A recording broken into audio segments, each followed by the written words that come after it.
Hi. So sorry I'm laughing. I did an intro just a second ago and it's way, way, way too enthusiastic. It's like, hi! And I'm thinking, what the hell? I've not even had coffee yet. Actually, that could be the problem.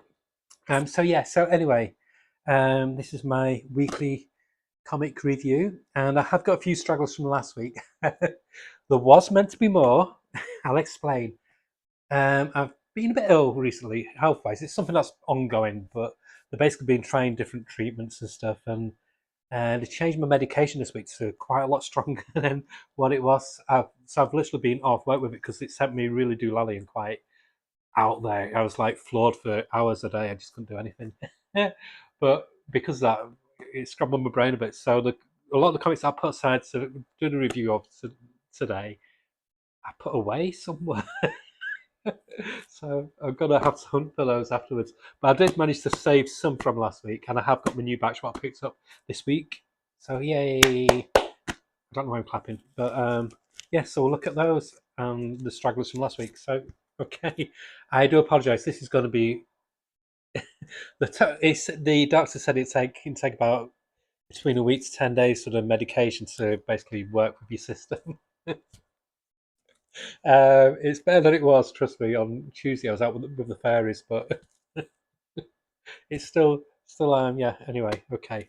Um, oh god, right. I'm just gonna pause because it's chaos. Right, start again. Okay.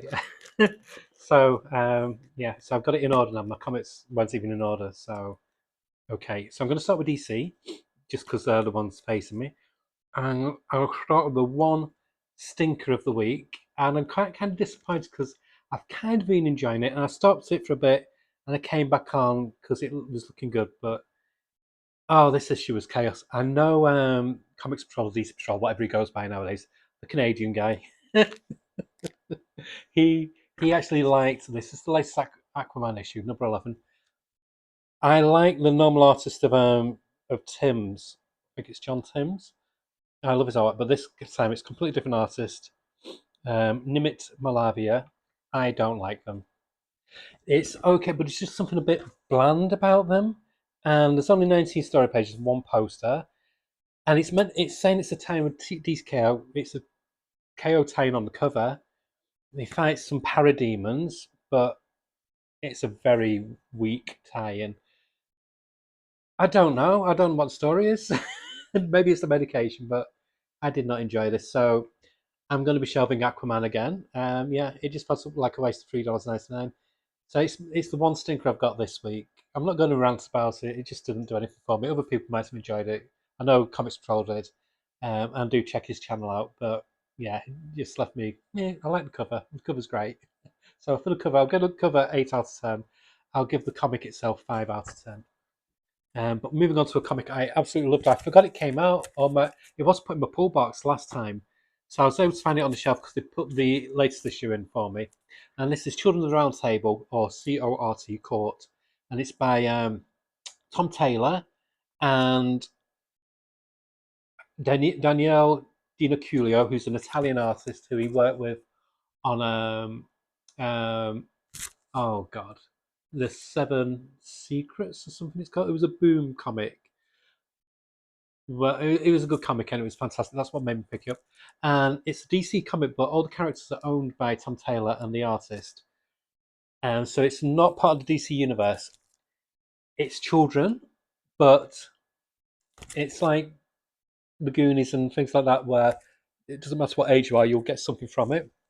It's a new modern spin on the Arthurian legend. I love anything like that. I love Mage. I love the comics that delve into the Legend King Arthur, like Camelot 3000, which I hope they do a reprint of. Oh god, sorry, my hair is. Just 1 second.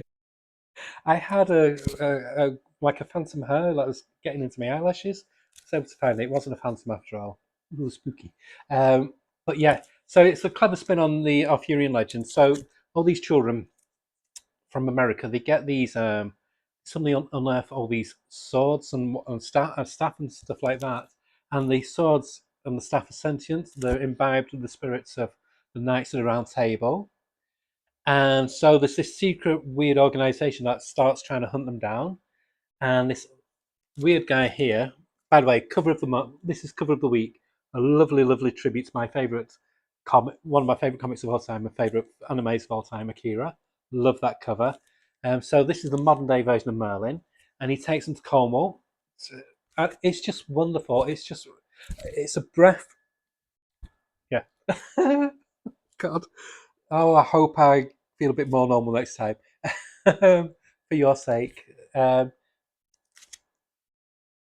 Yeah, so they go to Cornwall, and yeah, that's basically the first two issues. Kind of like sees where they're getting chased, and then he says, "Right, let's go to Cornwall," and he takes all the families with them. It's just wholesome. It's fun. It's very, very fast paced. There's only 6 issues. I hope it gets picked up for another comic, another series of it, because it's a really fun. It's just fresh. I do get bored of superheroes very quickly. So if I don't have anything to balance it out, the ratio from superheroes to other types of genres, I can get I can lose interest very quickly. So this was like a nice like palate cleanser from the superhero comics I got, and yet really enjoyed it. There's only 3 issues out so far. I do recommend picking up. You will not be disappointed. It's a really fun, fresh take, and it's very family friendly without um, speaking down, making it a pure kids comic. It's an all ages comic of the purest sense, and I'll give this a 8.5 out of 10. Really, really enjoyed it. And then we have New Gods, which has got Dennis Cowan doing some of the artwork and Cagle back on.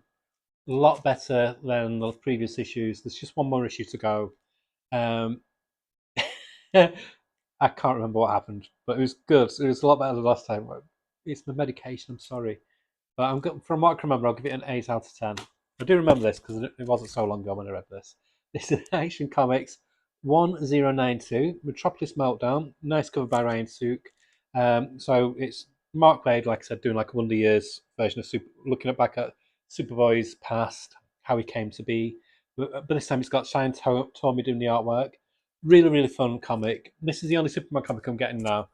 Superman Unlimited, I was enjoying, but then it's fallen flat again. And I'm just going to get Superman in trade paperbacks. I'm enjoying this.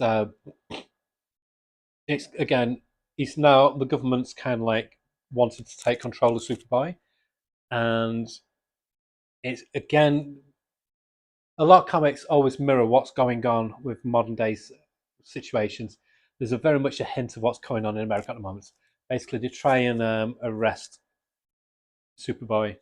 And Smallville, the town of Smallville comes out and surrounds him, saying, "If you're taking him, you're taking us." So yeah, kind of like reflects what's going on at the moment in a lot of areas of America, which shouldn't be, which is absolutely disgusting. Um, but that's what happens when fascists become leaders. But that's we're not going to talk about politics because no. But yeah, okay. Oh God, I'm so out of it. But yeah, I really enjoyed this. It was good. It's a good, wholesome comic. 8 out of 10. Now the end is near and it's finished. Batman Dark Patterns, number 12, the final one. So Hayden Sherman on artwork, gorgeous cover, shades of Frank Miller on that cover. Dan Waters finishing off the final story. There was 4 stories in total in this 12-issue series. So this was the one that dealt with fire. It had quite an oblique ending to it. It wasn't my favourite story out of all of them, but it was still a very, very good story. It just wasn't my favourite out of the 4 that they offered. But the artwork is gorgeous, of course. It was a satisfying enough conclusion. Um, and if you've not been buying the comic, do get the trade paperback. You will not be disappointed. 9 out of 10 for this. No, 8 out of 10 for this issue, for this story arc. For the series itself, 10 out of 10. And then this was wonderful. Punch a Nazi in the face. That's what you need to do. Or if you're strong enough like Batman, break their arm. This was great. This was what I wanted.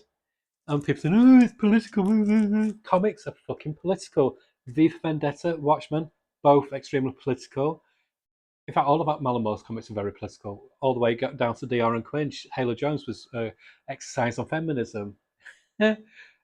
Akira, another one that's political. So fuck that. Comics are political. Stop being wet, mumby pump. People only moan about being political when It's when people are beating Nazis or anybody who's got right-wing viewpoints. Fuck off. It's wonderful. This is great. Gorgeous artwork by Danny Warren Johnson. Really enjoyed it. The backup story was okay, but it wasn't weak. Just the Danny Warren Johnson story just blew it out of the water. I'm not going to say more about it because it's been reviewed to death online and on YouTube as already. But a very satisfactory, very high quality comic. It's only $5.99 and you get I think there's 48 pages of story. Marvel can't do that. Wonderful, really good value with top-notch creative talent on it. 9 out of 10. This comic is so much fun. It's Ghost Pepper by Ludo Lullaby, who did work on Battle Chasers comic, I think it was. Um, this is great. It's a weird hybrid blend of like a heavy metal kind of story meets manga. It's just great, and it shouldn't make work. It's basically full of mechs, and this guy with like a godlike power. There's these like alien gods in the world as well. Um, and then it's also a story about food trucks, and I love it. I just really, really love it. So I'm going to give this a 9 out of 10. And then we have Red Coat. I never choose my covers, so it's always kind of like a nice surprise to see what they're going to put in my box. So this I didn't even know Mike Grohl was still drawing, but this has got a really nice Mike Grohl cover. Um, and issue 15, and one of my favourite characters has come back. It skips to the early 1900s in this one. So the main character, Red Coat, has settled down. He's got a wife and kids. They've not really elaborated much on that, but one of the best characters from his past has turned up again. Einstein, yeah, Albert Einstein. But he's a young man now. It's just it gives you all the feels. It gives you the feels, and it moves on to the next story arc. It introduces the next story arc really, really, really well. This is, I think, this is becoming my favorite Ghost Machine book. It was a slow burn initially, but it's so much fun. It's the character. It's a great character. I love anything where it's got like alternative history. Yeah, 9 out of 10. It's a wonderful comic. And then again, I've got the variant cover. Didn't choose it. I would have liked the original one to be honest, but it's okay. I get comics what's inside. So this is the Author Immortal #2. I raved about the first one. This one, I felt like it could do with more pages, even though there was a lot of pages in because they had a backup story as well. And so they're now in this weird like world where literary elements and stuff have come in. I can't explain much because it's not really elucidated much on the situation that was left by the first one. So there's this mysterious young woman who's appeared, like this warrior woman. There's things going on with his child as well. She's been separated. They've been separated from the father. I've got to say they because I think they identify as trans male. Um, so it's just like a stepping stone in the plot, but it's still enjoyable. The artwork by Beam is just gorgeous, really beautiful artwork. Yeah, I'm happy. I'm enjoying it. 8 out of 10. Now for the comic of the week, and I had no expectations because didn't read the previous series, but this is downloaded. Again, I don't choose the covers, but they gave me the Peach Momoko cover, which is really nice. This comic was freaking gorgeous, gorgeous, freaking gorgeous. It was really, really good. Um, so it's a fantasy story set in where if role-playing games became real, and you end up in a parallel world, depending on what dice you throw, hence the title die. And this is set, I think, about 10 years or something previous to the after the previous series. So they've all come back from this big adventure. So I am gonna get the previous series to read up on. This has made me want to get it. The artwork is perfect by Hans, and the writing by Kieran Gillen is fantastic. I hate this might be a strong word, but it's true. I hate Kieran Gillen's work on Marvel. I don't like his superhero stuff, but I love his creator own stuff because he can just go as wild as he wants. He gets too restrained by IPs, and it's the same with some writers like Ram V. Give them their own creative stuff, and they're amazing. Give them an intellectual property, and they can get bogged down. Other writers like Dan Watters seem to have a better grasp of playing it in somebody else's sandbox. But give writers like this their own creative freedom, and it's amazing. One of the best comics I've read this year. It's a 10 out of 10, and I cannot wait for the next issue. Gorgeous book. Savage Souls of Conan #11 with wonderful Liam Sharp artwork. I would give this comic a 10 out of 10, but I'm going to drop 2 points off it for the backup. I'm going to I'm going to do a geeky or hug now and have a bit of a rant. Why the fuck do people rave about Danny Earls? His artwork is horrible. Really, really horrible. He's what made me stop buying The Incredible Hulk. He's just ugly. The art is ugly. And when you look at the faces are disjointed. It's got a real horrible kind of inking style to his work. I do not like Danny Earl's artwork at all. Some artists really make me angry, and it makes me angry because he could do better. I honestly don't get his inking style. It's just weird. Very weird. Very basic. He reminds me of an artist from the 80s called Rod Wiggum, who had this kind of bland, he's just bland. He could, there's like a really good artist hiding in there, but he messes it up. It's harsh. But that's what, so because of that, I'm dropping 2 points and giving it an 8 out of 10. The first story about it's Liam Sharp. It's wonderful. He's not the greatest writer, but he's one of the greatest artists. So there we go. And then we've got Conan the Barbarian number 25, which is fully painted artwork by Alex Hawley, writing by Jim Zub. Artwork 10 out of 10. Story, I'm going to give it a 5 out of 10.